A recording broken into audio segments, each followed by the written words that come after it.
that's Watson, and and that's everything else you get into these situations. I mean, you look at with technology and everything, the fact that you can actually synthesize, Notorious Big's voice right now, have talk about current events, and do a Mhm. 12 album EP right now. That's how crazy the world is. You think about it, or if artists like you think about artists whose voices deteriorate. Look at Beanie Siegel. You could take Beanie Siegel's voice from years ago and basically take that and take him rapping today and clean it up and use that voice.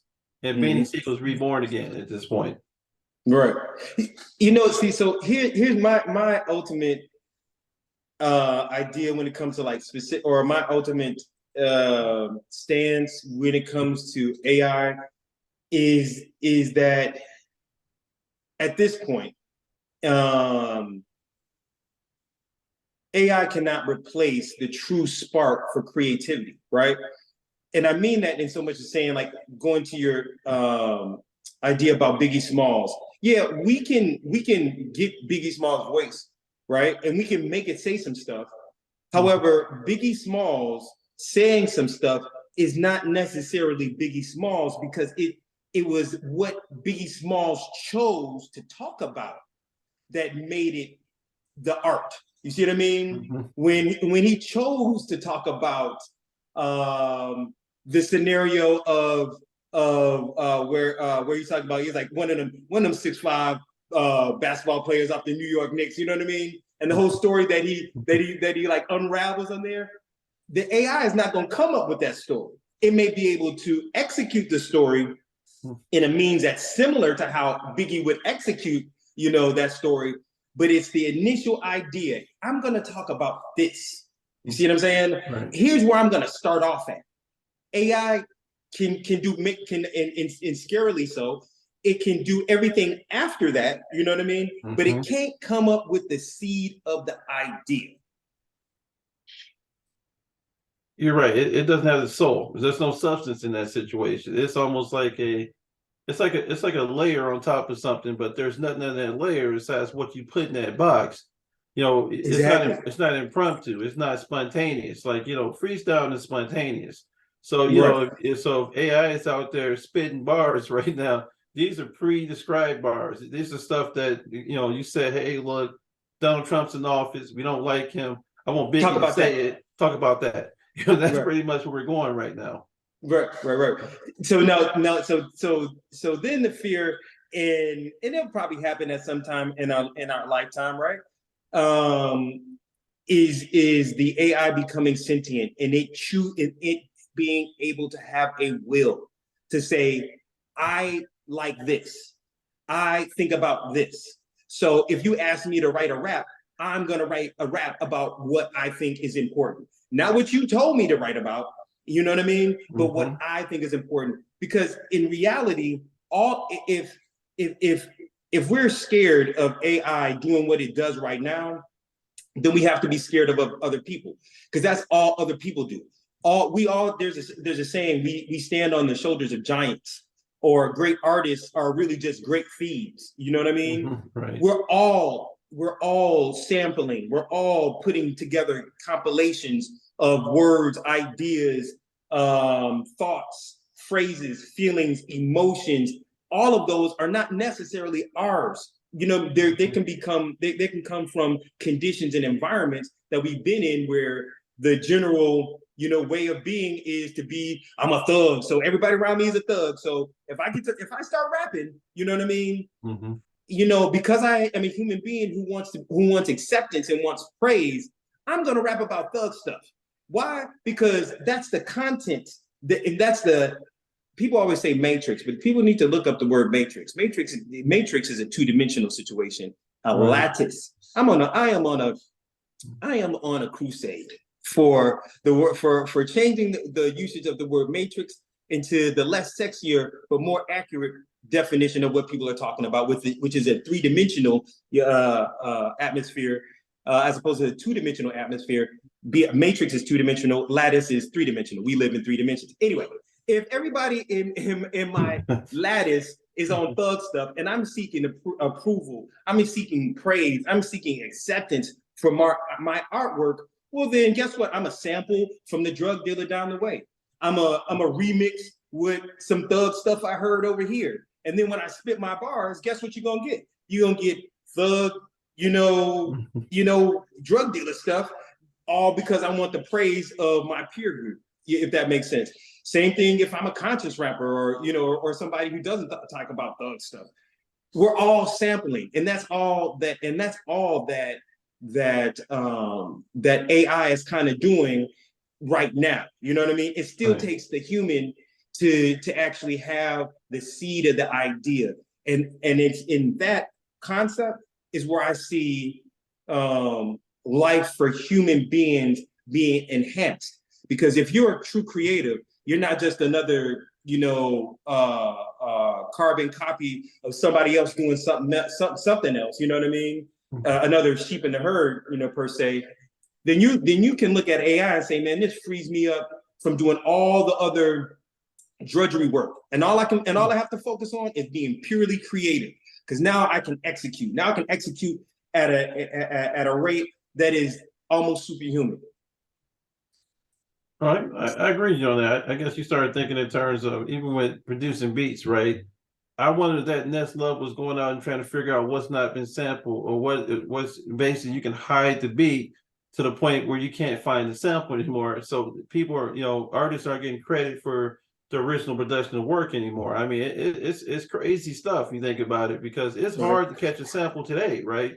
So if now you let a computer go out there and build the beat, they're going to put layers on top of layers. You think about the complexity of a hip hop beat, how many layers on top of the 808 and how much has evolved since, back in the day, you're talking DMC and you're talking Queensbridge around that area. A simple beat was just drum beat. Now it's like layers on top of layers. It's chopped, it's screwed, they slow it down, the sequence, reverse the beat, play it backwards, it makes sense. I mean, it's crazy now. Throw a filter on top of that. Mm-hmm. A Travis Scott beat, take a Travis Scott beat and think about how much of that is computer, how much of that is probably AI at this point that we don't know about. Because how do you do that in the studio? Travis remixes the whole beat, and then basically at the end, Travis Scott's signature is he flips the beat at the end of the track and then goes and hits it again differently, and it's off beat sometimes. And you listen to, like, Future can come on one of his tracks and totally be off beat, and nobody notices that he's rapping off beat. And then you're like, did you hear that? Did you hear what he did right there? Like my kid would be like, Daddy, he's not on beat. And I'm like, oh, okay. So you picked it up too. So kids understand it quick. Especially if you got any type of musical training or somebody's just got musicality, they hear it right away and say something's wrong with that beat. Or the guy's flow is off at that point. Like Drake is good at it. Drake raps off beat a lot. I think the funny thing is like rapping off beat. It really what it's kind of more of a callback to it. See, and this is where we get into that intersection where we start talking about like recalling ancient ideas or ancient practices, and we see those bubbling back up through in today's culture. And this is an aside, but I'm just gonna say it because I literally thought about this earlier today, and this has to do with basketball. There's literally twins in the NBA who are playing basketball whose name is Amin and Asar. I'm like, this is. I'm like, if somebody somewhere got to be realizing like things are getting real native. Things are going back real native. You know what I mean? Like, but that's an aside. In terms of rapping off beat, you're getting back more into spoken word. You see what I mean? Where we don't have where I don't necessarily have to submit to the rules that you presented me with, which is really another expression of like Gen Z and millennials. Me being born in 1980 puts me on the cusp. You know what I mean? My nurturing in the father and mother I have definitely put me more into a space where I really accept and embrace technology. But ultimately, it's basically saying like we don't have to do things the way that y'all did them. And why? Because we can see that what has been done don't work. You know what I'm saying? So you're feeling me, if you're getting the vibe, which what maybe like 2 or 3 years ago was a big thing and a big undercurrent in like hip hop music. Everybody was all about vibes. You know what I mean? Can you feel the vibe? Can you get on my wave? Kind of situation. If you can feel what I'm saying, then one, I don't have to say as much. You see what I'm saying? Because you know what my vibe is, and I don't have to pay attention to the institutional rules, a 16-bar verse, an 8-bar chorus. I don't have to hit I don't have to hit my rhyme. Don't have to be A B A B A B. You know what I mean? It could be A, B, C, D, B. You know what I mean? Like, Dad, where's this guy gonna start rhyming? Like, this ain't here. Like, he's just talking at this point. You know what I'm saying? And that's what's pretty interesting about like this kind of like transitional space that we're in terms of like now this is on a broader scheme, what will happen to producers, right? Imagine what, the producer who had spent his life mastering how to, catch the break beat on a Technics, 1200. Imagine what he thought of the dude who came with the MPC 1200. Like, man, that's not making no beats. You just cut a whole group of people. You cut a drummer out the band. You cut, you know what I'm saying? You cut all these people out because now you got an MPC. Well, the guy who had the MPC was hating on Ninth Wonder for having Fruity Loops. It was like, come on, man, that's not even making no beats. Now, Fruity Loops is a standard dog. Like, I mean, like, okay, like at one point you were innovative. Weird, maybe even because you were using Fruity Loops like that. Them beats sound kind of weird now, But now, once you learn how to use a little to make it sound less TikToky, you know what I mean? And as a matter of fact, the TikToky, the what they did with the well, not the snare, with the snare, when you kind of make the snare make it sound like a machine gun, like that, like, you know what I mean? Something that no human can actually do, you know what I mean? But only a dog could. Now that's standard operation. You see what I'm saying? So when we start talking about AI, are there going to be some people that, but guess what? There's going to be a whole bunch of people that are whack, that do that. You know what I'm saying? That make a whole bunch of whack AI beats. You know what I'm saying?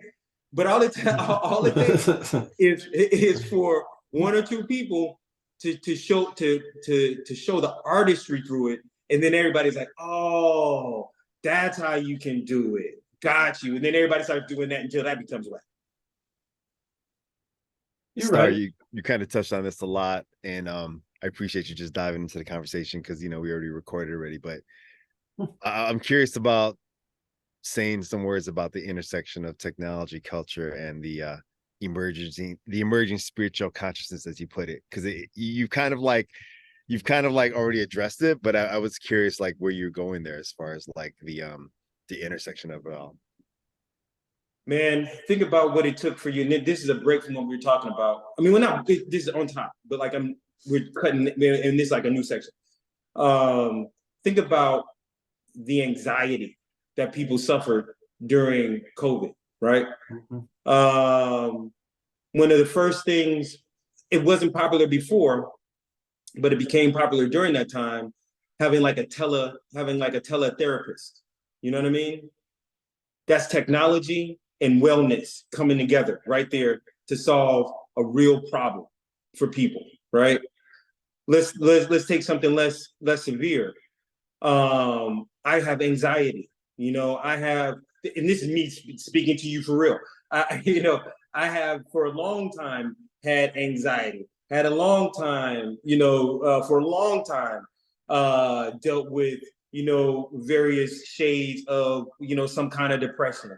And for a long time, not necessarily known how to navigate being a human being, right? Because nobody really teaches you how to master the art of living, right?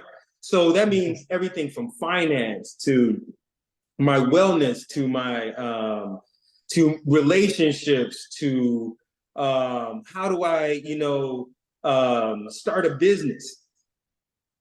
Today is very much, and now is very much the time that reminds me of when Neo learned how to do karate. You know what I mean? He said they hooked him up to the machine and they put the thing in the back of his brain, and bam, like he just started downloading the information. The exact same thing is true if you want to know how to do anything. For instance, since we're talking about spirituality, yoga, and being able to effectually cope with anxiety in a very positive, productive way. I may have in the past been reluctant to show up to be like, man, I'm gonna go to the Black Swan. I probably need to get a sponsorship for them just for saying it. But I need to go to the Black Swan yoga studio because I'm dealing with anxiety. You know what I mean? And maybe doing this yoga is gonna help me. I'd have been reluctant to do that for every reason. One, because, I would have been scared. I would have came back and told, you know what I mean? Dave Incog, like, hey man, I was at the yoga studio. He'd have been like, what? You know what I mean? What are you doing, bro? You know what I mean? You have to. Now, all my brothers in Third Island are much more open and accepting to alternative things, and but like other circles wouldn't have been so much. You know what I mean? Even I would have been like, hold on, I'm showing up at the yoga studio and I'm like the only dude. Like, you know what I mean? Even the females would have been in there like, he must be in here trying to look at people's booties or something. You know what I'm saying? It would have put me in a weird space. You know what I'm saying? However, through technology, I can say, hey, look, man, let me find out a little bit more about yoga. Like, is this even an avenue that I need to go tread down that will help me? You know what I mean? And through podcasts, interviews with people who are like me or are aspirational figures to where I want to be at, I can say if that's working for them, one, I would have access to the conversation that they're having, which would have never happened before the technology was available, right? Then I would have been able to assess and start considering like, oh, you know what? I have a problem. Here's possibly a means for which I can handle this problem for myself. And then I would have been able to take the next step and start doing yoga in the comfort of my house and saying, hey, you know what? This is working for me. You know what I'm saying? This is not working for me. Whatever, I could have come to a conclusion based off of real facts, not preconceived notions. You see what I mean? Now, if I feel like walking into a yoga studio, I'm good with that. You know what I mean? Because not only have I adapted and learned and grown through my access, through access that wouldn't have been able, that I wouldn't have been able to have, at any other time without technology, but so does everybody else. So now what was once alternative is mainstream. Man, you got an issue? Man, maybe you need to meditate. 10 years ago, they'd have been like, man, I ain't doing no meditating. I'm gonna smoke this blunt though. You know what I'm saying? Meditate on this blunt. On this weed. That would have been the answer. Whereas now that's like a normal situation. And when we start talking and we start getting into things about yoga, it's almost impossible to not start confronting the spiritual aspect of it when they start talking about chakras. You know what I mean? So now you're getting exposed to that. Meditation, transcendental meditation. There's a series of meditations that I use, which is called HemiSync, which was developed by the Monroe Institute, doctor named Robert Monroe, and just the mere fact that that is accessible, HemiSync, as a series of guided meditations. One, the accessibility is due to technology.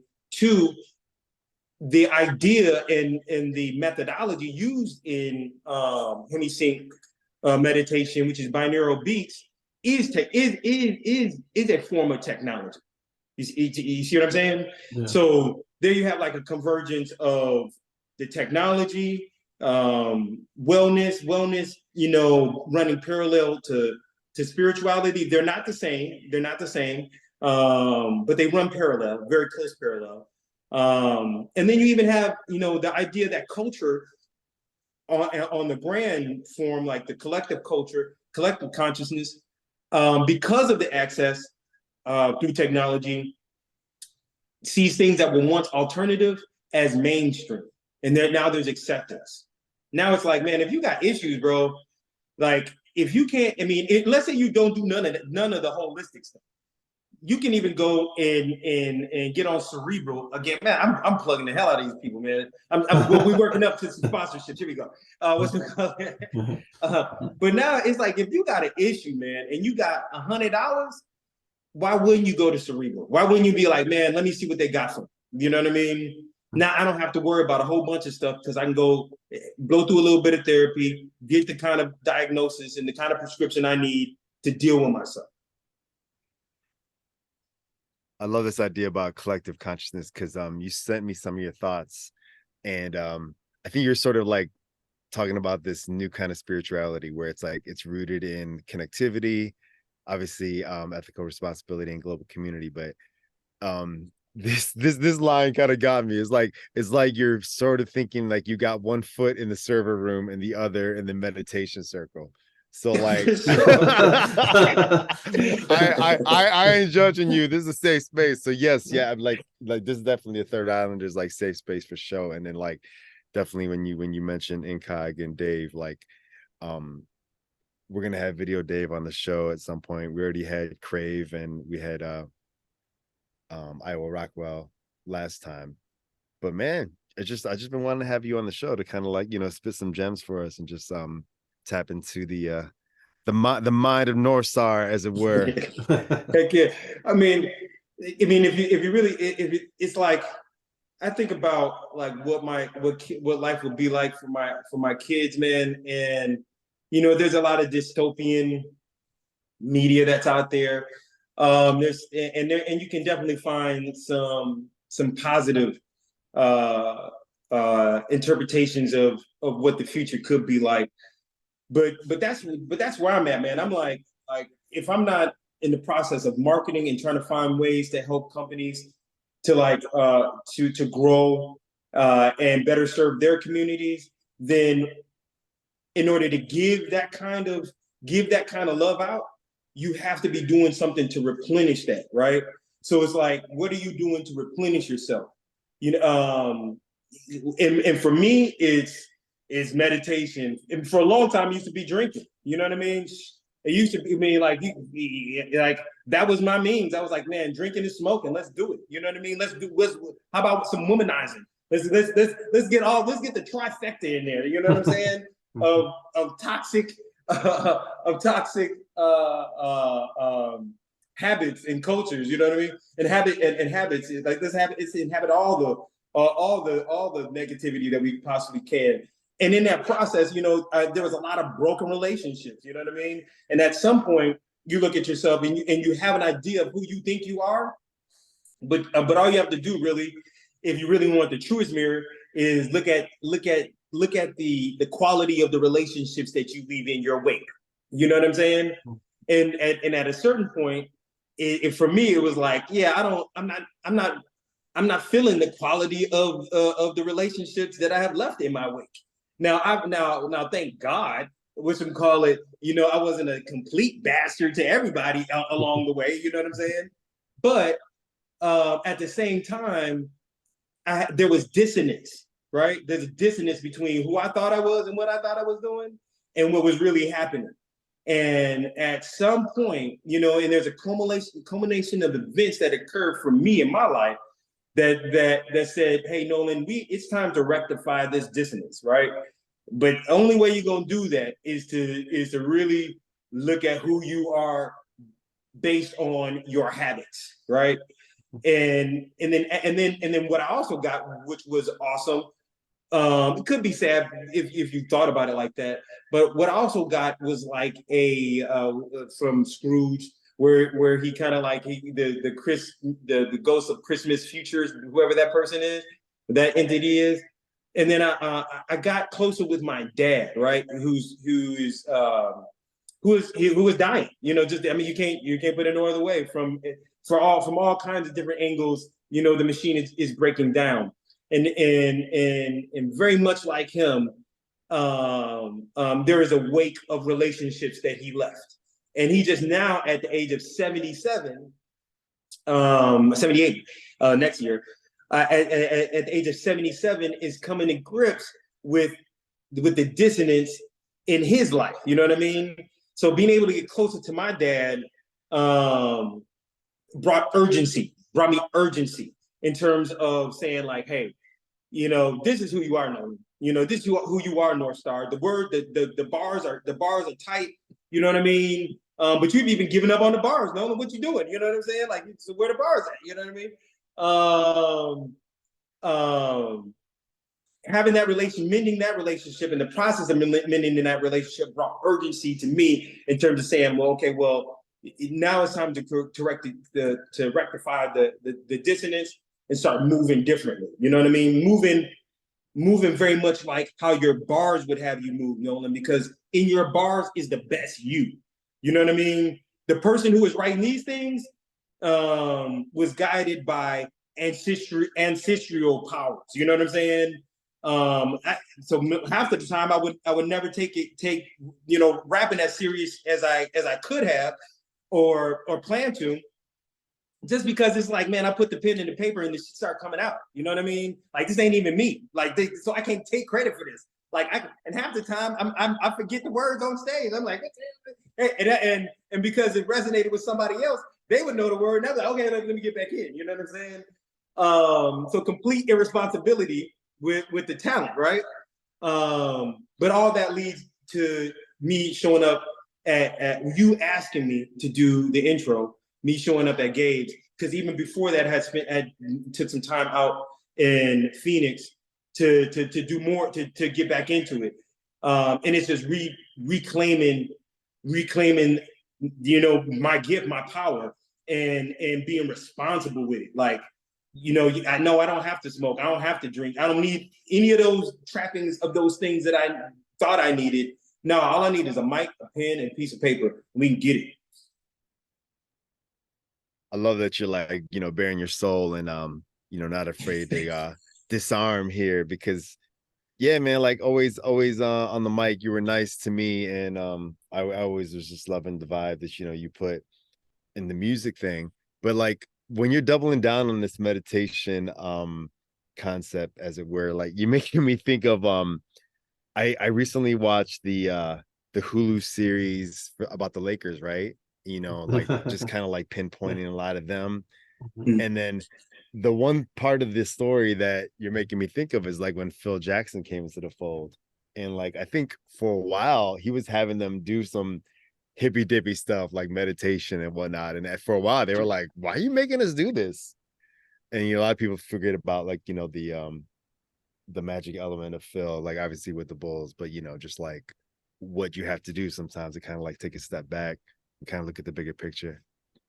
Thank you. Okay. I mean, like, now think about from Phil Jackson being seen as hippy dippy to LeBron James making it mainstream to say, yeah, I visualize whole games before I play them. You know what I mean? I visualize everything. And now you can take what, you know, you can take what LeBron James says with his grain of salt. However, one of the key benefits that you get from meditation is improved memory.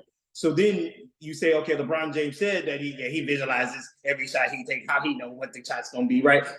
But then you ask him about a game, you know what I mean? And you see the interviews that he has where somebody asks him about a specific point in time in a game, and LeBron can go back and like not only tell you about that play, but can tell you like at least somewhere between 5 to 7 plays before that play in terms of giving you context, you know what I mean, about what that play meant. You know what I mean? Like when he's doing like, oh, it's like to J.R. Smith, like he can tell you about the seven plays that happened before that made him react like that. to that particular point in time. You see what I'm saying?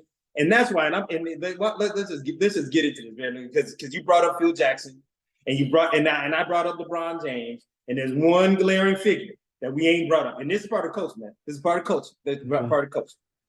I'm just gonna go and say this. LeBron James is the greatest all-around basketball figure of all time.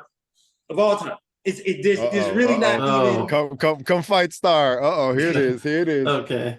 Let's hear this. I put my drink down. Here it is. And the words that I use are very intentional because they're conditioned, right?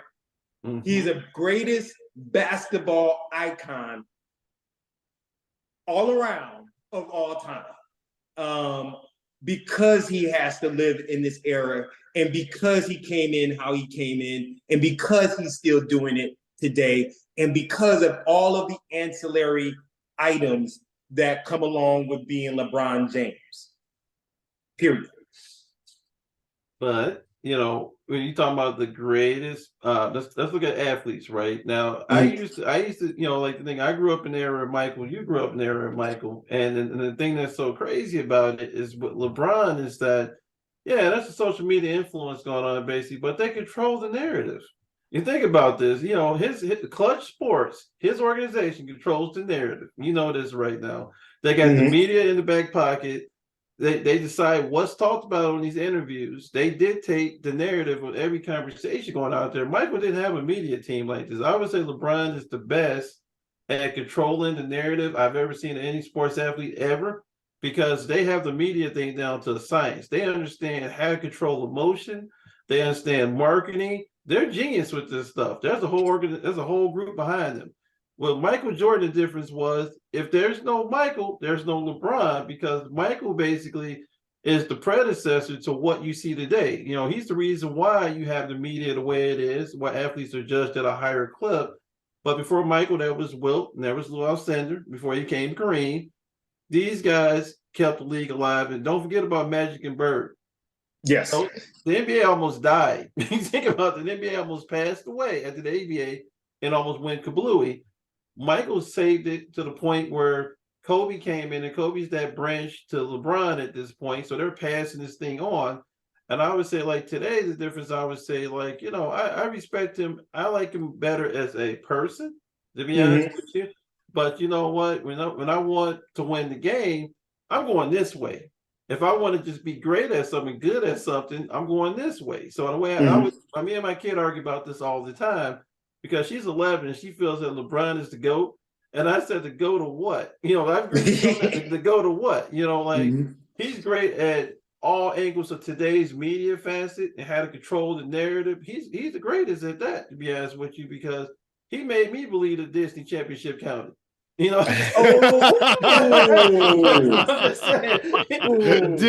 he says. It's kind of, I'm not saying anything earth-shattering here, but it's kind of tripped out how like nobody was talking about Joker after the Nuggets won, right? It like still came back to the LeBron like takes on like what's going on with the Lakers. He dropped commercials during the NBA Finals. I was like, this is greasy, man. He was all over the media during the finals. And then he decided I think I'm going to retire. I think I'm going to leave the sport.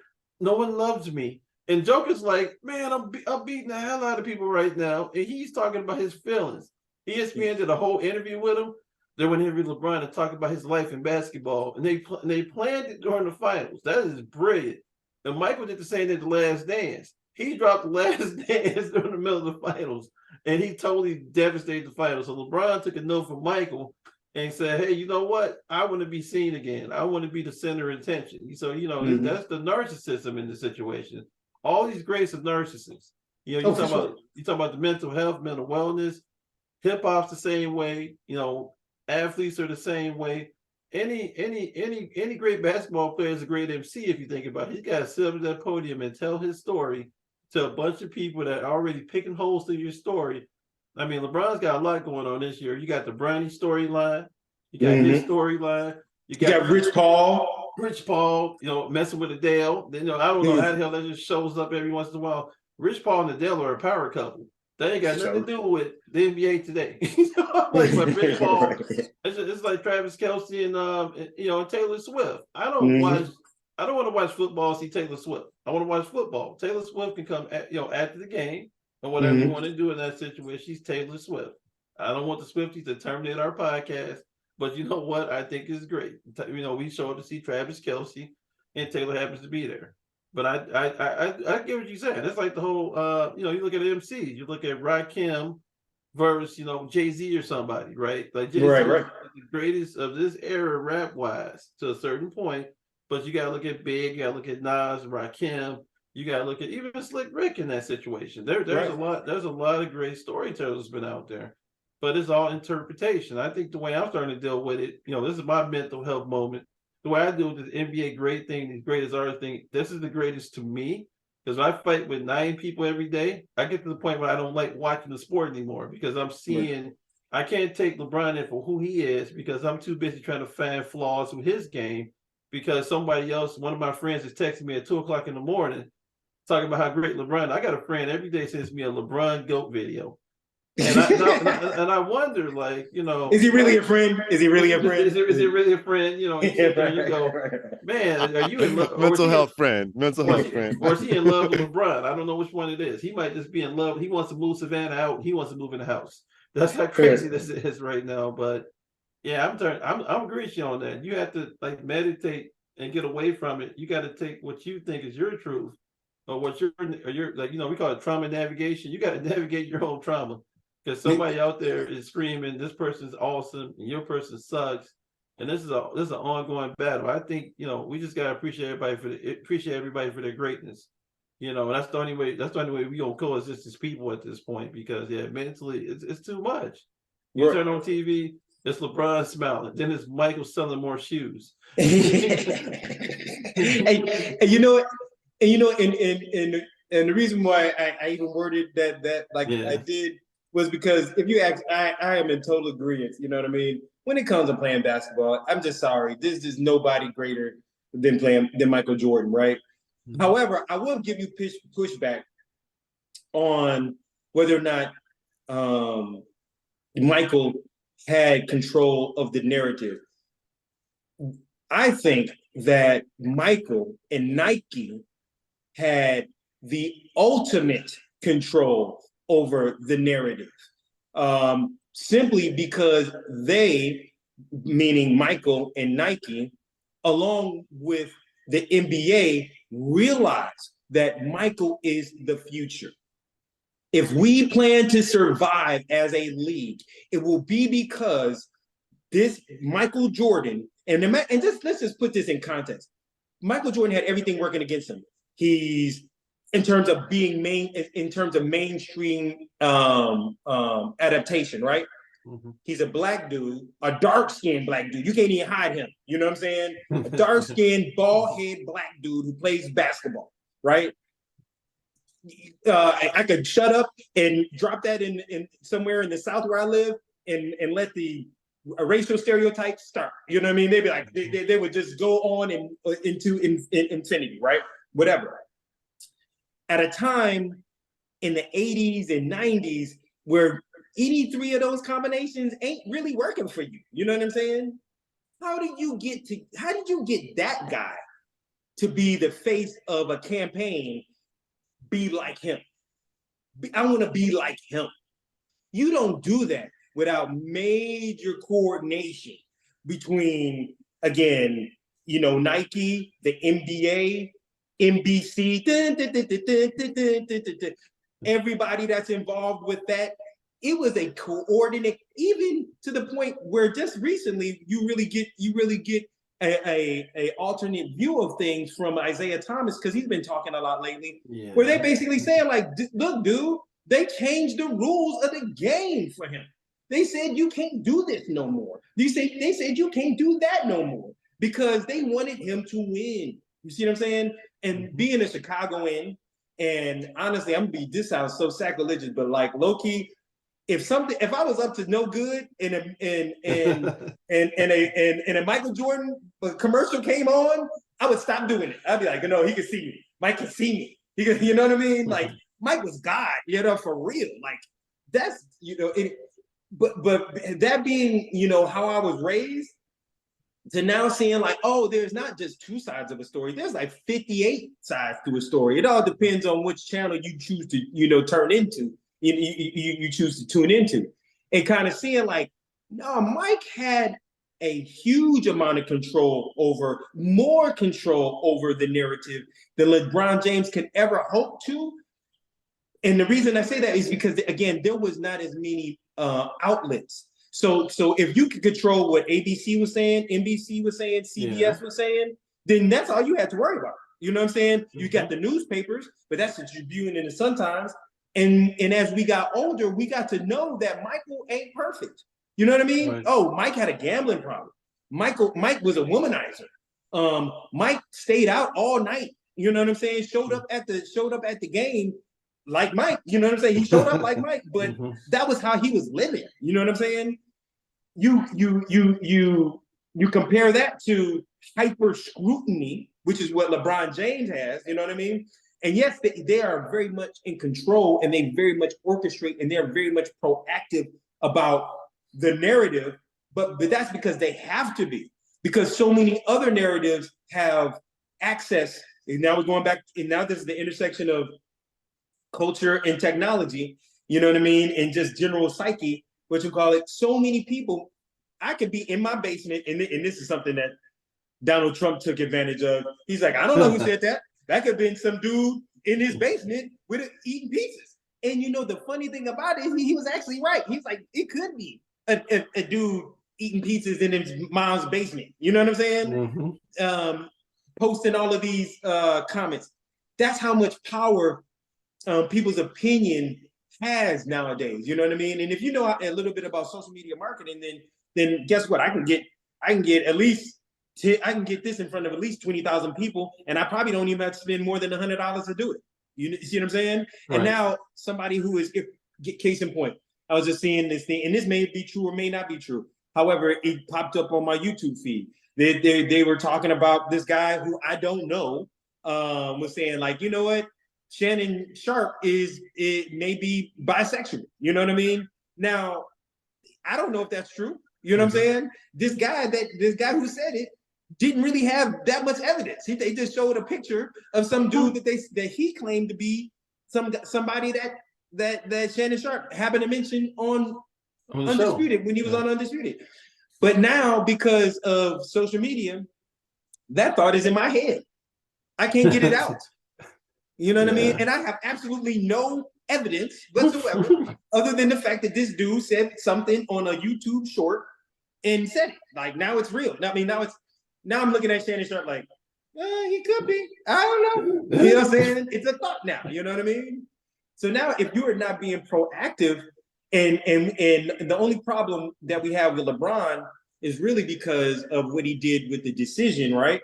And how poorly coordinated that was, you know what I mean, from a media point of view. And he'll admit that to this day. Because of that, we look at LeBron as being highly orchestrated. You know what I mean? Very always knowing exactly where the camera is at. You know what I mean? That kind of thing, which makes it seem less authentic.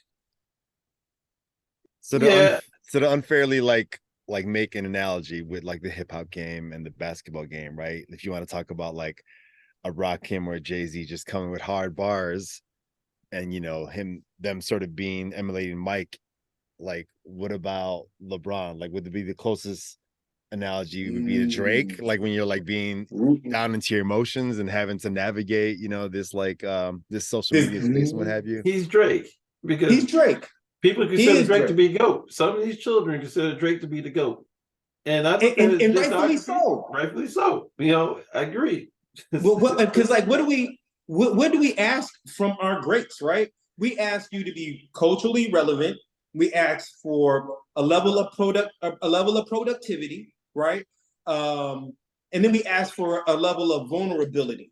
You know, more so now because of, you know, the mainstream acceptance of wellness and how those things can go way too far, but they're still relevant. You know what I'm saying? Mm-hmm. Those are the things we ask from our goals. Can you produce?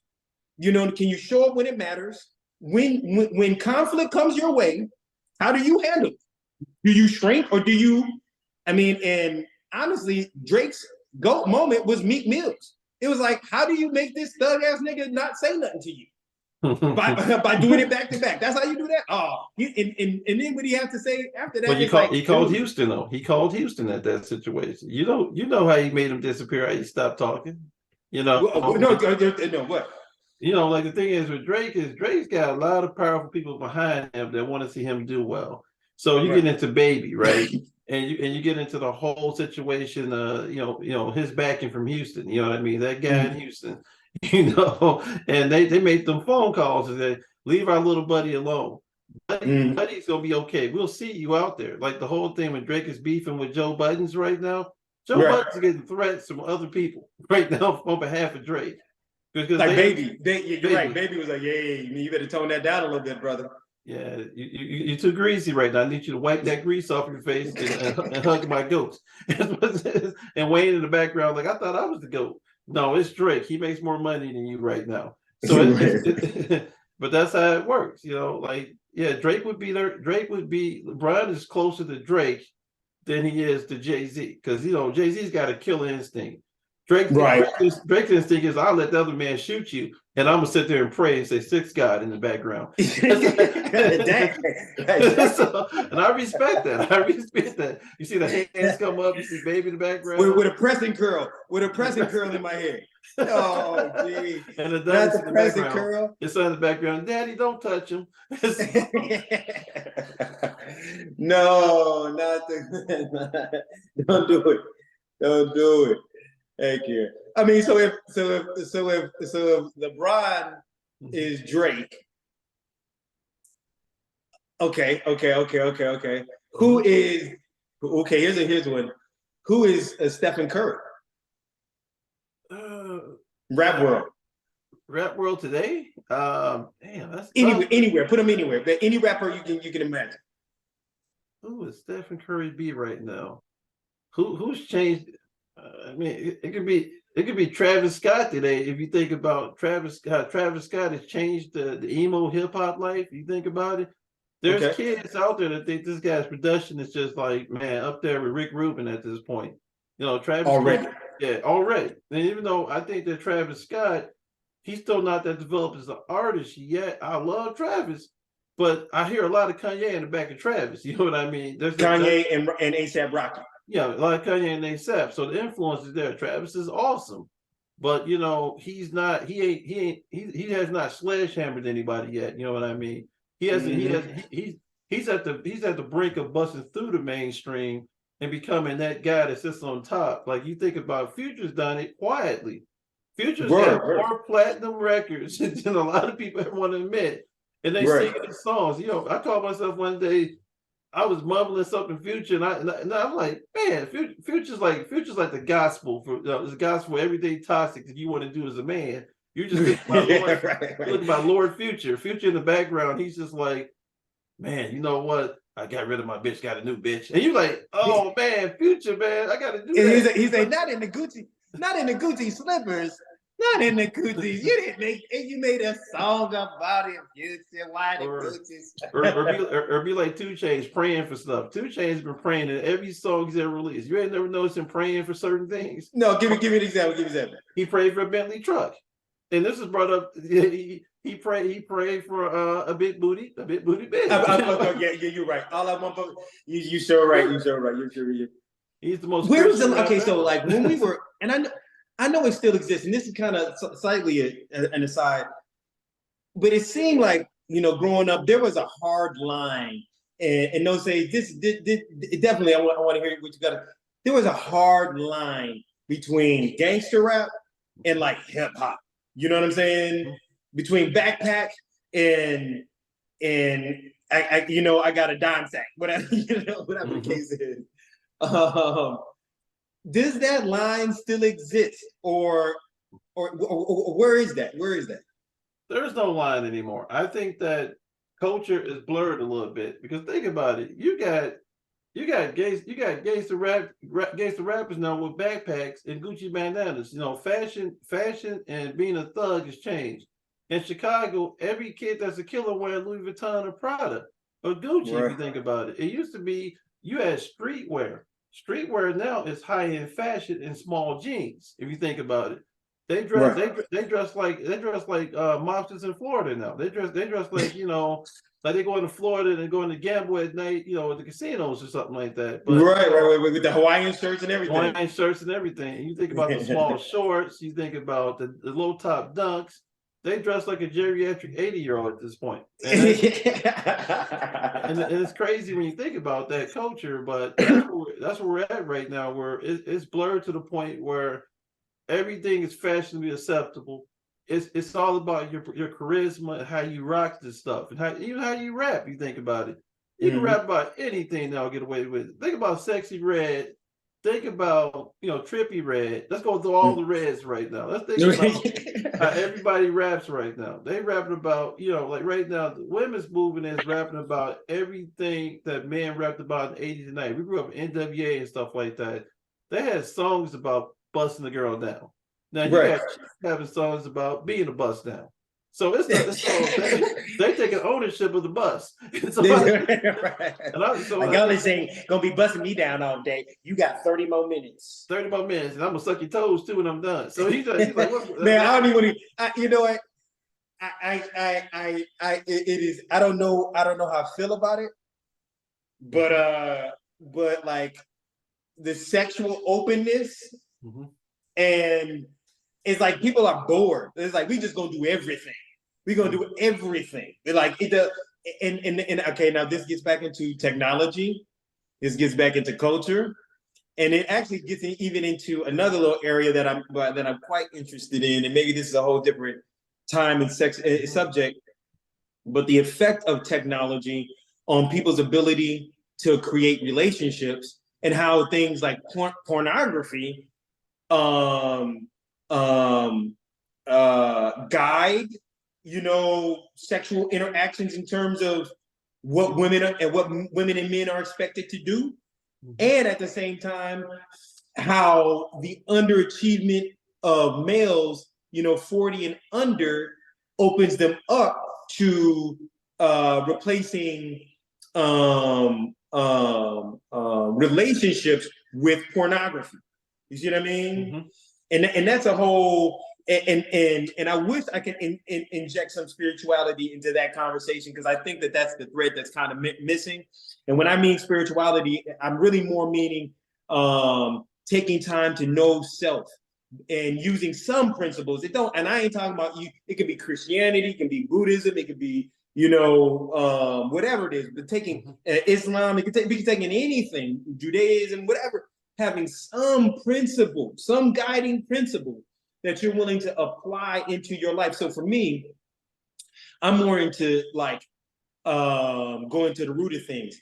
And to me, the root of most religions and everything is really like the Hermetic principles, understanding mentalism, like everything being in the mind, and understanding the power of the mind, knowing correspondence, as above, so below, and that not being something that's woo-woo, but being something like, hey, as we look out into the universe, understand that we're also looking into ourselves. Some of the things that are happening out into the universe and the unknowability of the universe is mirrored within our very genome. You see what I'm saying? So that, understanding things at that level, understanding ideas about polarity. You know what I mean? The measure of the swing to the right is going to be the measure to the swing to the left.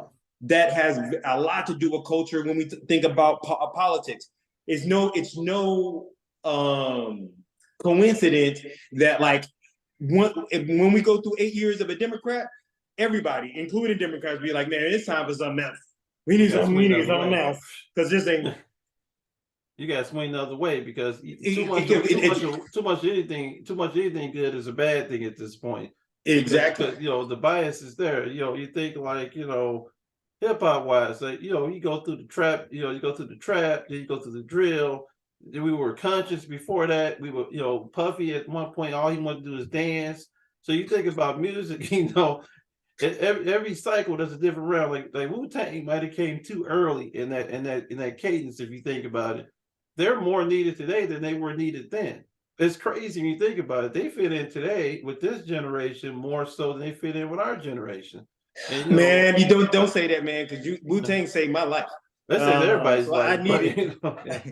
But now you're getting into something that which got Wu-Tang saved my life. I'm just gonna say that outright. And the fact that Nas and Wu-Tang are touring together, man, is beautiful to me. Actually, I want to say it again. Like, man, Nas was a person that made me want to rap in the first place. And I'm gonna say it again. And he did that trick twice on me, because when he started coming back out and rapping, I was like, well, it must be okay to be 40, 50 and be rapping. Let me do this. Let me try this. You know what I'm saying? Mm-hmm. But those two influences back in 93, 92, 93, coming off of Snoop Dogg and the Chronic and the West Coast influence, they brought me back they brought me back over to the East Coast, and just like learning about what it was that the Wu-Tang was referring to in their skits, in their lyrics, and that whole knowledge of self that they were basically promoting, literally brought me to, in terms of spirituality, to where I am today. Now, I didn't go to some Wu-Tang school of spirituality, but the fact that that's what these guys were using as a basis and a grounding force for them in what they were admitting to as being very, I grew up on the crime side, the New York Times side, I was staying alive, there's no job, we had, when that's what you're seeing, and you're finding some kind of principles to find confidence, to find self-respect, to find a means of which to have logic to apply logic, like, so one of the sayings was like, hey, if we don't A alike, if we A alike, we be alike, and so therefore we see alike, you know what I mean? And that comes from somewhere, literally every day, as a part of my daily practice, or my daily routine, my daily ritual, I do today's mathematics, you know what I mean? So as woo as it may sound, I look at the date, I look at the time and at which I'm journaling, and I boil it all down to, it's a principle, and it's in numerology. I boil it down to a single digit number, and based on that single digit number, I find a meaning and an interpretation. You know what I mean? So like today was 7. That's completion. That's wholeness. That's introspection. That's divine transformation to a certain point. How I can look at that is this conversation that we're having is one about reflecting, looking at the completion of my life cycle up until this point. You know what I mean? And being able to share that in community. 3 plus 4 equals 7.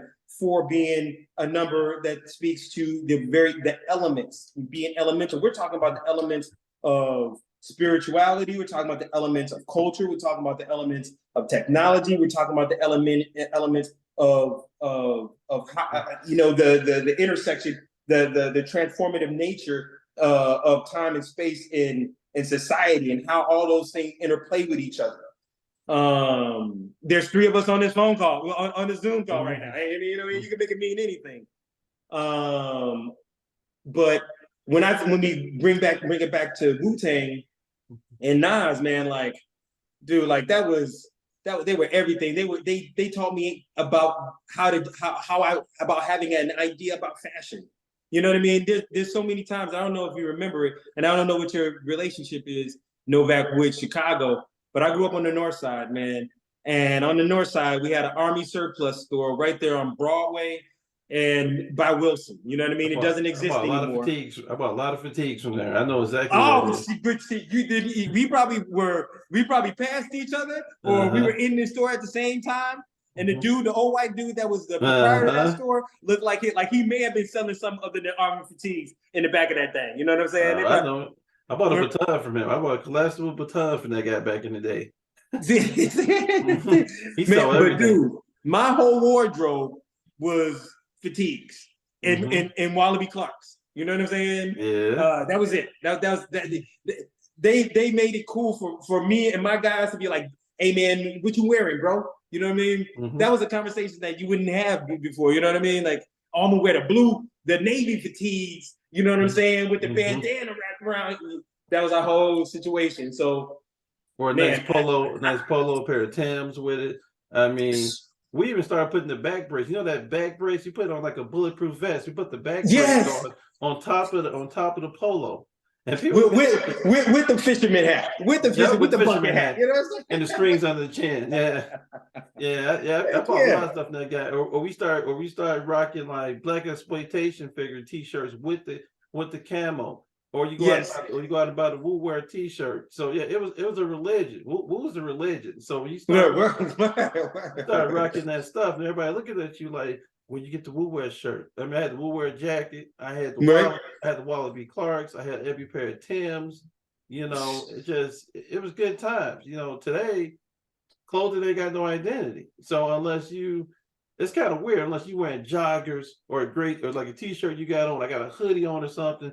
It's like we dumped it down to the point where it's our own style, but our style reflects back what we did during the Woo era, if you think about it. Exactly. No matter how we try to escape it. Like I had on camo duck print Air Force Ones one day, and those days like, what are those? These are Air Force Ones, but that's that Woo influence. You know, you think about exactly. Everybody rocking dunks right now. They had Wu-Tang Air Force One and dunks back then in the day, and Air Force Ones. Yeah. Dang. Oh yeah. New York with the little phoenix on the side. Think about it. New York always been that place where you got the Helly Hansons.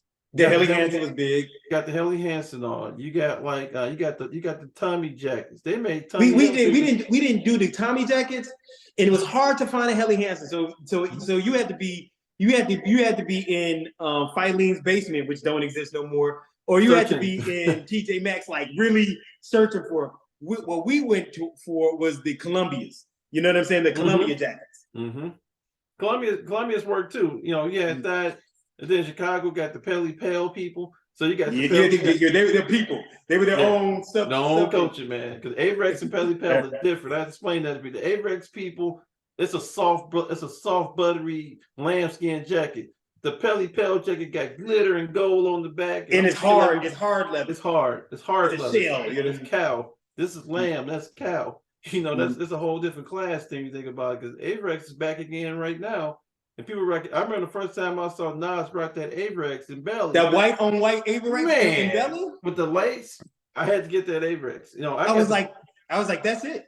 That's that. The opening scene with the Avrex's old man, the robbery scene, you're like, look at this. It was good. You know what it was? For me, when it came to the camo, again, it's Nas. It was Nas, and it was a Street Dream remix. When he leaning against the car? Yeah, when he's leaning against the car. What's the call it? I was like, that's everything right there. Yeah, he like, it's like being like a street soldier. You see it and you just like, wow, because Pac tried to do it too, but Nas rocked it so much nicer than Pac did. Yes. Pac looked like it was staged when he put the camo on. It's like right. He was begging to start a fight. Nas put on, this is what I do every day. He was smooth with it. I mean, yeah, I know what you mean. I still to this day, I'm thinking about buying another pair because now you can rock them at the tactical. Now they call them tactical. So you buy tactical fatigues and they got multiple pockets on them and stuff like that. They got little hidden spots on them. You know what I'm talking about? You know what? Tacticals? Yeah. When I get to talking about the marketing, right? And here's one thing that I love, man. And here's one thing that hip hop really informs you about. And I was actually talking to my dad about this earlier. Because there's a venture that me and my dad are getting together to put together a private streaming platform. But we were talking about a whole bunch of other things. There's a whole bunch of other things that I mentioned when it comes to marketing and helping other companies market. And we were talking about the archetypes.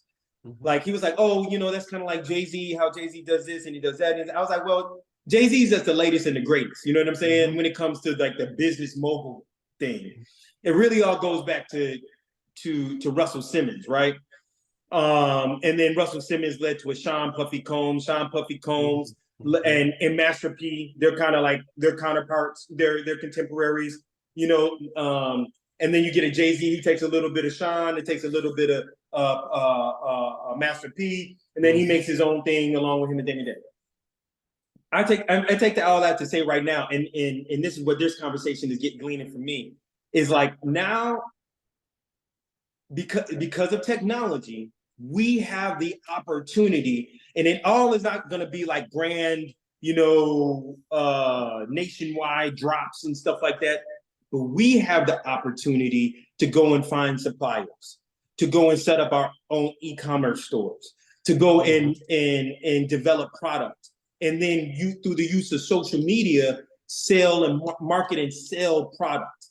Which you just reminded me of, was there is a niche of for folks who still want to wear tactical gear, who don't want to wear the Hawaiian shirt, who want to find some wallows, you know what I'm saying? And because right now I'm thinking about it right now, like, man, what if I had $10,000 right now to spend on wardrobe? What would my wardrobe look like? It would be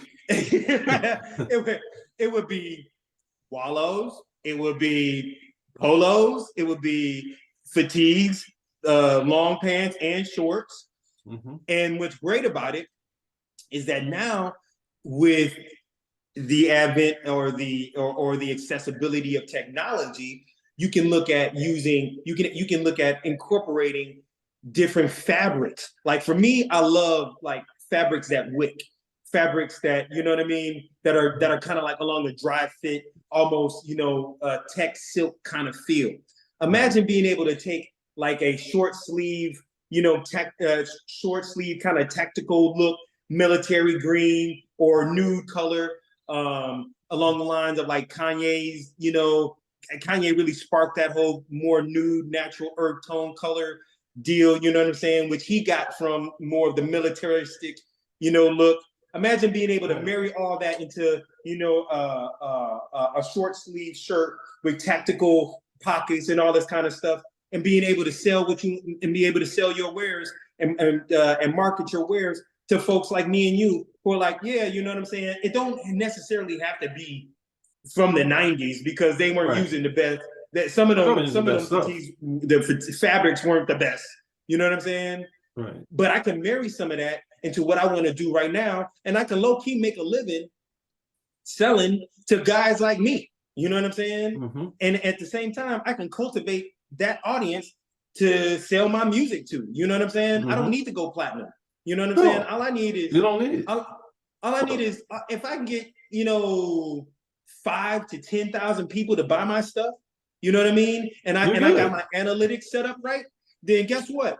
I can find them 5,000 to 10,000 people, and I can go and do a show. You know what I mean? And guess what? If 10% of 5,000 people show up to a show, which is efficiently run, marketed, and managed and set up, 500 people at a show is more than we used to ever get. You know what I'm saying? Like 500 people at a show, and you got merch that you know is going to sell to those people.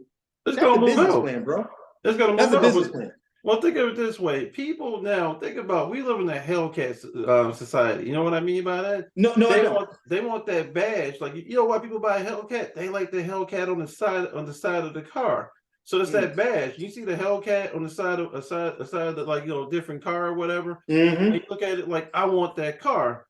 So the way I always look at fashion is that, well, maybe you buy certain polos with the badges on the polos. So you buy the polo, it's not just the horse, it's not just the pony, it's the badge, it's the rugby badge. It's letting you know it came from this fashion, this group. So if you think about, like, if you designing polos today or you designing t-shirts, especially with these graphic tees, what you're seeing is like the Woo logo just sells, right? So you think about, I'm a video game person. You think about Metal Gear Solid, the Fox Hound logo, the fox with the knife in his mouth. You imagine Mhm. throwing that on a polo on the sleeve or something like that. Then you got Mhm. wallabies that match that grit, that tan, that earth green. I call it earth tone green. Mhm. It's a tight color. I love that green because I love it. you can throw stuff at that green, and then you can come back with you come back with the wheat Timbs or something like that with it, and you can do it real slick because people looking at it like I think the problem is today, since our retail is this big, you just can't Mhm. go to the store and buy nothing. It's hard to have a style because you got to go on the internet and take this site, this site, this site, and And put match them together together. to build an outfit. So if you do e-commerce and you bring the best of these sites together and you say, hey, I'm gonna do drop ships on everybody and build these outfits, you can really change the whole fashion game if you think about it, because right now everybody look the same. The issue Right. is when you wear something, somebody walk up to you and say, where you get that from? Well, I got it from this site. Where you get those pants from? I got those from Cabela's. I went to Mhm. Cabela's and bought a pair of pants because if them cats that hunt. Now I'm a gun person, but it's crazy that the gun culture is all about tactical gear, and they got Right. some of the coldest pants and shorts and hoodies I ever seen. And you put that I'm a West Sider. You put that on the West Side, and that kid is the look is tight. You see somebody jump out of a car, he got the little hooks on the front of the khakis. That's where they clip stuff to. He got the Mhm. right pocket lines. He got the right Timbs on or whatever. It's hip hop personified at that point because it's Mhm. not. It's different. It's different than the Pelly Pale era or whatever. Because I think we're in the era now where it's graphic tees. It's something clever on the shirt. It's something like it's so catchy that you walk up and you think is what does that mean? In that Mhm. situation. So I mean, I think honestly, hip hop, fashion, and stuff like that, and even sports. Think about what the kids do for basketball shorts now. They're wearing patterns now. They're wearing patterns of just wild, like different textures. Like, it might be a fish 30 times in the background, Right. Right. shorts Right. Right. that are knee high. And they're buying these shorts in extra mediums. Right. Some sites Right. say if you buy extra large, it's gonna fit like this. It'll be right above the knee. So now they're selling shorts and stuff based on where you want them to fit on Where you your wanted body. to hit. Right. You want it to hit basically. So I look at the t-shirt game like that.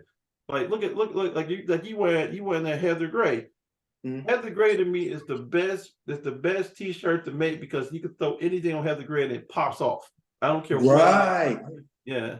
I mean, so Damn. So is that something that you're into? I mean, like you're I like get a into wealth it. of knowledge. I get into that stuff because when I'm buying stuff and I'm building outfits, I'm one of those kids. I grew up where every time I went to the store, I'm dressing, and my wife be like, "I ain't got time for all that. Just throw on a jogging suit and let's go." And I'm like, "No, like today, Nah. I went out. I bought the Fila hoodie. I got the Fila joggers that match. And I went out and bought some Fila shoes, low tops, white, blue, and red that matched the jogging suit." And my wife is just like, what is this? Where did you figure this out? I went on Amazon and nobody had the whole jogging suit together. So I put the whole jogging suit together just by looking at Amazon.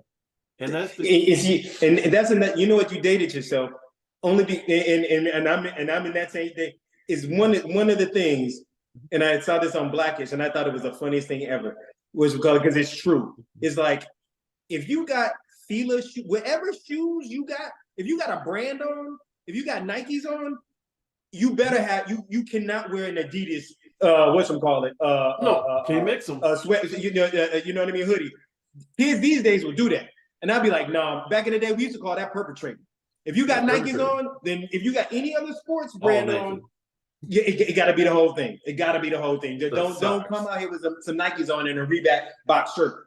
No, dog, go back in the house. Go back in the house. That don't work. You know what I mean? No, I agree with you on that. I look at it as building the way you want it to look. I mean, you get somebody walk up and say, "Where'd you find that fit?" And that's how they are. They'll walk Mhm. up, they're trying to figure out like it's two things. It's the fashion. And I always tell people if you want to get a nice jewelry piece or something like that, it ain't like back in the day people walking around with giant Dookie chains. chain. No, you don't need all that. You're looking at like a small Cuban link or something like that. I had a big Cuban link back in college, and the crazy thing about the big Cuban is you can't wear it with everything. It scares the shit out of some people. So you gotta go small on that link. Because What gold is more expensive today, but also they're putting everything in the gold. So do gold you is mean? it's more silver and gold. There's more other products And in there's it. more. It's more of an alloy than it is a pure gold. I got. Mm-hmm. Because I'm thinking like, how are these dudes getting these getting these 1.5-inch chokers, pure gold. I mean, you know what? It ain't really pure gold. It's gold and something else because you Right. know a lot of these chains they're gold plated. They're gold. They have gold elements in them, but it's not great purity. You know what I mean? Right. Now, if you wear that thing, go get in the pool and go shower in it, and stay the same after 5 years, then you got real gold. This ain't like it's not like back in the day when when people went to the flea market in Chicago and they're buying gold off a rope. You know, Right. Today, basically, if you're going down to Miami, some guy's sitting down there with his fingers disfigured, he's making you a Cuban link. And that process, you ever want to see something, go watch what it takes to make a Cuban link. It is Seriously. it's a tedious process. They almost lose fingers making those chains because you know Serious. it's not like blood diamonds, but it's damn near close to that situation. But Miami's a place to go. Miami's where you want to go get a Cuban. You go down there. I've been down there in high school and college. You go down and you see them make the chain because back then you pay about $1,200. You got this big giant Cuban. Today, $200 won't get you a gold plated Cuban. You know, Damn. that's 24 inches or whatever, basically. You know, 24. But back in the day, they used to be you couldn't have a choker. You couldn't have a choker. That shit had to hit you right here. Right here. This is where the charm had to be at. Right here. The charm had to be right there on it, and your charm was 100% solid at that point. Now they hollow. You look behind, and they put a couple stones on it to let the little light thing light up on the tester, and they think they're doing something. Like you look at Nas with the QB chain. You know how thick that medallion was on the QB. That's real gold. So that was platinum actually. And you know, you always tell people that you know all you really need to do is get you a nice piece there. The watch could be an Apple Watch. If you want to go out and get a Rolex, Rolexes when I was a kid was like $3,000 to $4,000. Rolex now is 30,000, 40,000 for what you're trying to actually get. So everything inflated, you know, in that situation. But you get a Tech Marine or something like that. You can buy a Swatch. Swatches come back. It all depends on how you want to style this stuff. You know, I mean, I think hip hop, fashion, or even the local people that we deal with. Like you think about my background is Hebrew Brantley. That's Flyboy. He's a whole movement in Chicago. When you think about, you can go buy one of his T-shirts and put it with a pair of fatigue shorts. And you know, you throw on, you know, you got whatever shoes you want. They could be Air Force Ones, they could be New Balances now. It could be Air Maxes because NB is strong here now. New Balance wasn't ever that strong in Chicago. Now, New Balance is a whole wave right now. You think everything's right. It sure is. It sure now. Remember, me and my guys used to be into the New Balance and the A6. We used to like A6 a lot. Oh, I know the Gel Light 3s. Yeah, with the gel. Yeah. We used to be into only because everybody had Air Maxes. Everybody had ones. Folks, you could tell somebody was from the West Side because they normally wouldn't have ones. They would have K-Swisses. Or maybe it was the South Side, one of the two. It's both. It's both. Yeah, you're right. It's both. No, folks from the West Side would have creases in their jeans and their jogging shoes. So you knew they had crease on everything. Everything. And starch, straight line, cut yourself, crease in the jogging pants. What's it called it? With some K-Swiss and be looking fresh. You know what I'm saying? Be looking fresh with a nice rope. You know what I mean? There's a guy I'm envisioning right now. I'm thinking about it right now. But we used to love the New Balances. We used to love the A6. And there was one other, not Saucony. Saucony used to get a little play. He used to get a bit, you know what I mean? Oh, they like ride with an ASIC gel or whatever a little bit. The other one's the Diodora. People sleep on the Diodora. I had a pair of Diodoras, yeah. I just bought a pair of Riesling again. Diodora, the new Diodoras are nice. They're straight from Italy. Man, I gotta write it down. Get the Diodoras. You know, and Wu-Tang there was a Wu collaboration with Raekwon, the purple tape. They have purple Diodoras out there, and they're beautiful. They're purple. They're like nubuck in that situation. So I mean, I would say I love Diodora because sometimes you don't want to look like everybody else. I go pull out the Diodoras or something like that, or even the Pumas. The Pumas can do it too. If you buy the right Pumas, I think Adidas. The problem with Adidas is that, you know, It is what it is. They run small, by the way. You know, like Right. the superstars run small. I wear like a 14, 15. So Right. He everything. said I used to be into high top shell toes all the time. I type shell toes like that. I would say, like, you know, you get into the superstars, you get into the forms, space, the form Had a pair of lows, them, form yeah. highs. That was it. Were they the top tens? The top tens, yeah, they're top tens. You get into those different shoes. Now, remember, they hooped in these things. They're hard as hell, And they hard as hell. They- Hard as hell. they And you know hurt. what? I ever since Mhm. Derrick Rose got hurt, and I blame Adidas basketball shoes for me getting hurt. Because the one time I hooped in some shoes that was not Nike, there were some Adidas, and I got a torn meniscus, and I thought it was just me. Then when Derrick Rose got injured twice, I was like, it's a damn Adidas. Adidas cannot make basketball shoes. No for Adidas basketball shoes. Yeah, they fashionably cool. Like, you know, if you're rocking some of the Kobe Crazy Eights or something, or they call them Crazy Eight after the liquor ship fell out. But those Kobe's, man, the OG Kobe, the Kobe ones on Adidas are really nice. I mean, basketball wise, no, I ain't hooping them like that. You know, I think I do agree that, you know, when you change up certain shoes like Reebok, you think about Reebok to the culture. Reebok pumps. And I just bought another pair of pumps recently. I just bought a pair of undies. And I got what color? Black and green. I got the Oh, yeah, the neon green, like the first one, the Dominic Wilkins. Gotcha. Yeah, I love those pumps because you can throw them on with a pair of, like, you know, khaki joggers, something like that, and they look real nice. And then you throw on a nice Reebok hoodie. That's all you do. Right. You're good at that. Now, is Master P owns Reebok now, right? That's the rumor out here. So you know, you never know who owned what in that situation, because, you know, they made Allen Iverson like a VP. I think Shaq's a VP over there. So I don't know what's going on with Reebok. This might be figurative. I got to do a little bit more. Right. Symbolic. I got to figure out what that means. But yeah, the pumps came back. The Shaqs came back. Like the OG Shaq ones, they're nice. They're nice. The white, black, and blue. Yeah, right back in blue. I mean, you know, the original Iversons, I think the answer ones, the white and red. The iconic ones are dope. I don't think I liked, from a stylistic point of view. It was either the second or the third ones. The rear heel, they did something different to the rear heel on either the second or the third one. I was like, they curved it up. It's like a car in the back. I know you're talking about. Exactly. I was like, I ain't feeling it. No, you know what I really want to find, and I know you probably already got them or know where to get them, is especially because you're wearing Fila. Because if you think about somebody who really had the opportunity to take Fila to that next level, is when Grant Hill came out with them first choice. I had never thought about Fila.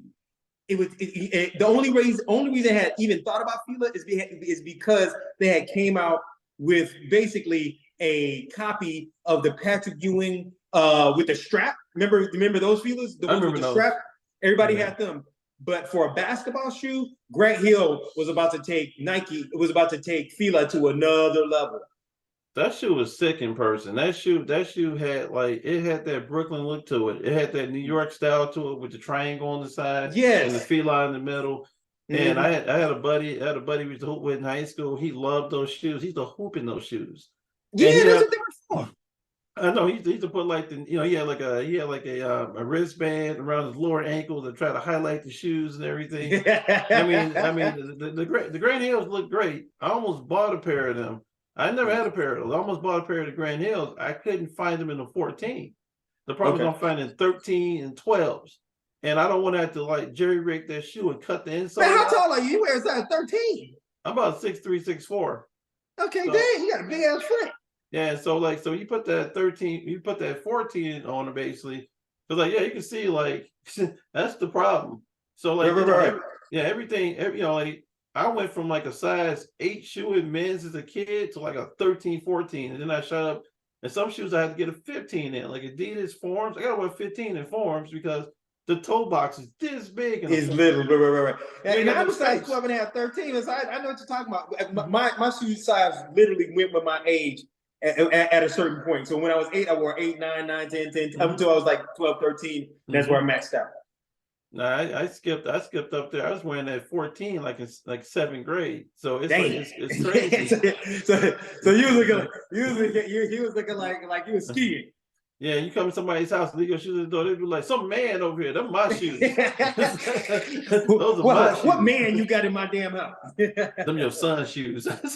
Yeah, I mean, but yeah, that's what stops me a lot is I'm looking for these 14s and 15s. Like, you know, I get into like the Kobe's because of the Bruce Lees and the Grinches and stuff like that. Yeah.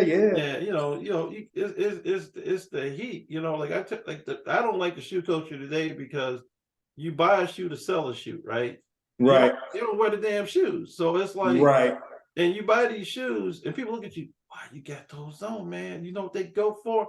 And you're looking like you can die today or tomorrow. And your shoes are new. So what's the purpose of what's the purpose of buying it to put it on my shelf in the box and stare at it every day? So I'm rocking it. But that goes back to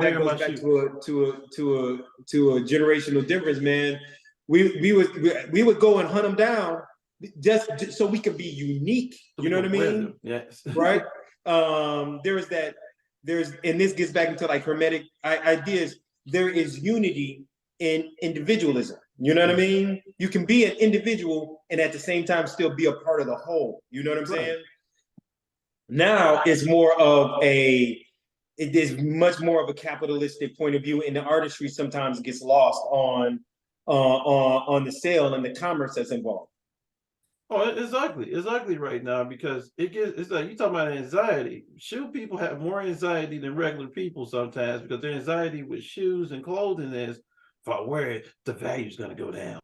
Right. One, can I find it? Can I get it? Can I find it? What am I willing to part with pay in order to get it? And now that I got it, what am I do?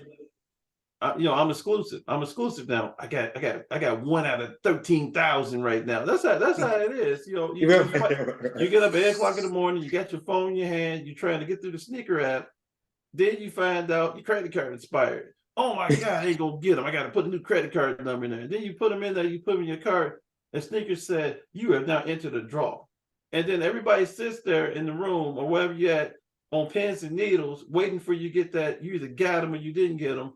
And it comes back, you've missed this time. But Nike would like to sell you these other 18 pairs of shoes. I don't want them shoes. I want these shoes. I mean, but the miss right there, I would say, culture-wise, is that mass manufactured shoes. People will pay you for this stuff. They're paying anything right now. Just they paying 300. They're paying 3x right now for a pair of Dunks. Dunks used to be in clearance everywhere. I used to find Dunks in Marshalls back in the day. Right. These are Panda Dunks. That was an ugly shoe back in the day. Now all of a sudden, Pandas did their cycle, and now they're played out. Now people don't want to wear Pandas. They hate the Panda. That's the white and black Nike Dunk low top. Now they hate the shoe. After they wore it all summer, spring, winter, whatever, and then they hate the shoe. And then, that cycle's out. Now, Air Force Ones, I've been buying those dirty cheap lately. I think Air Force One would be the new Dunk again in cycle. Okay. So you're telling you want some speculation at this point. Yep. Because think about it. If Dunk is in the center right now, and they're getting ready to fade out, right? Because the skateboarders have always had Dunks, and they've always had these cool looking shoes. The skateboard culture don't make 14s though, so I never got into the skateboard culture shoes because I couldn't find my size. I'm about to cut the back out the shoe and look crazy or something like that. I'm about to jerry rig the shoe. But you look at Air Force Ones, a 13 Air Force One is a 14 because that shoe is so big inside. Air Force Ones are massive inside. Yes. They said like little boxes you put your feet into. And if you don't want to crease, you size down. So a lot of it is, with Nikes, you got to size down going with that crease. You think about AJ3s, AJ2s, AJ4s, stuff like that. I get into those. I'm like, Jordan to me it's 5 and down. Anything above. Okay. So you don't mess with nothing 5 and up. I got 5 and up stuff, but the thing about it, that stuff that stuff. Jordan today, if you bought a shoe that's greater than like 11, you better be playing in them because you can't fashionably rock those things. Now, when you look at 5 and down, they're cultural icons. When you bring out a Jordan 1, I don't care what color wave it is, everybody likes them. You bring out a Jordan 2, everybody's like, it's kind of on the fence. They look like moon boots. They're Italian leather. The originals are Italian leather on the Jordan 2. The Jordan 3, you know, with the fan on the back and the Air Nike on the back. Yeah. Beautiful silhouette. And then the 4s, you know, the 4s are more rugged than the 3s at this point. So, you know, the 4s got the wings on the side, and then, you know, you lace them up a different way. Say, like, you know, to me, you know, go to AJ4 breads. That's the black and red low tops. Those to me symbolize dumbness. That's when he's winning dunk contests. Right. Oh, I like. I like how you're bringing in like the cultural relevance of the shoe, along with like the fit and features, and how those things intersect. Mm-hmm. Yeah, you put on a bread Nike sweatshirt, or you got a Jordan sweatshirt with, you know, the red Jumpman on it. You rocking them low top breads. You got some nice, you go black cargo khaki pants with it or something like that. You're good to go at that point. I mean, it's all, you know, Chicago is Detroit people are color coordinators. So Detroit, and they worse than we are. They have orange. They can match an orange up with a blue. I can't do that yet. Man, what you call it? Because, you know, one, you know, the colors are like that navy, almost, you know, that navy midnight blue and orange for the Tigers. But and that's funny that you even brought up Detroit. My so I grew up in Chicago. However, I never spent a summer in Chicago until I was until I was like out of high school. So for a long time, because I would go to Detroit to visit my family every summer, up until I was out of high school, and then I spent like maybe my first summer in Chicago when I was like 19. But what was so interesting was to see just how people got down differently. Like in Detroit, I can tell you, up until I lived there and was like of age, I couldn't even tell you I had seen a police officer. Especially growing up on I would go and visit the east side of Detroit, over by Van Dyke and Miller, to be exact. And like that's the hood, you know what I mean? That's like, imagine, and people from Chicago ask me, so what is Detroit? How would you you know, describe Detroit? I'd be like, well, it's basically like the West Side, but it's all the West Side. It's everything. It's the whole West Side. Like, imagine if the West Side of Chicago was not the West Side of Chicago, but just a whole city to itself. You see what I'm saying? Minus the gang culture. You know what I mean? Because in Detroit, they didn't do gangs. It was like my block, my folks, the people I get money with. You know what I'm saying? And because of that, because there was no gang culture, there was a certain amount of freedom. You know what I mean? Because you don't have to worry about gang culture. But you still got to worry about getting shot, though. You know what I mean? But for different reasons, right? Because they're about getting money. You know what I mean? But when you're talking about matchy, oh, dude, they were like, I'm talking about the whole fit is neon orange. You know what I'm saying? Everything is and neon orange. How did you get the hat?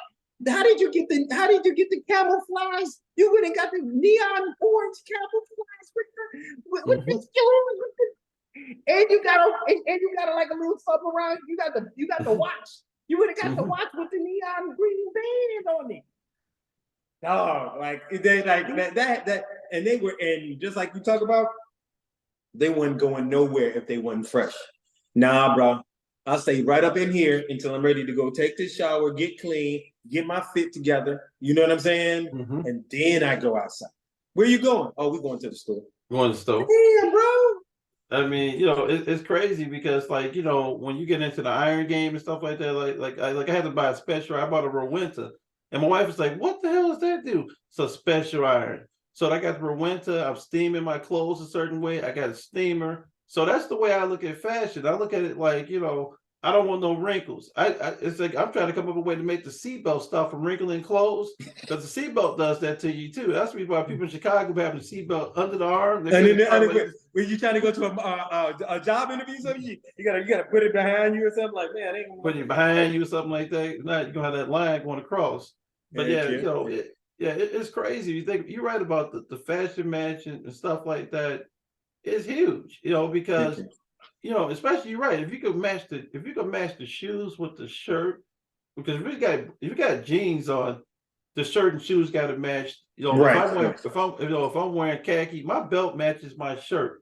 And what my right. wife is like, what the hell? The brown, or if I got on brown shoes, I got a brown belt on. Yeah, yeah, yeah. They don't That's a get no that. brainer. That's a no brainer. That's a no brainer. You look They don't. crazy with a black belt and some brown shoes. But people, but a lot of people never taught that. To be honest with you, you think Yeah, about. yeah. And if Well, you have and to go with it, if let's say you have a watch like a that's made out of fabric, like specifically like a leather, that got to match up too. You can't have like a black wristband watch, No. a brown belt and some brown shoes. You know what I'm saying? Like or Can't some do black it. shoes. No, you take the watch off then, bro. Maybe you don't need to wear that watch then. Or you need to go metal. You need to go metal. Go metal. Then you get a free pass.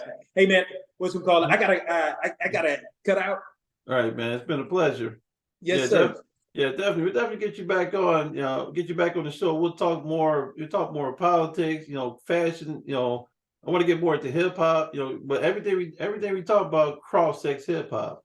So definitely, Nolan. Thank you for coming on the show. And I'm gonna go ahead and sign off and everything. Yeah. Thank everybody for tuning in today. Yeah, it's been a pretty cool episode. We got to touch upon what we like about clothing, everything, man. And definitely check us out everywhere podcasts are available. And everybody go out there and listen to something dope today.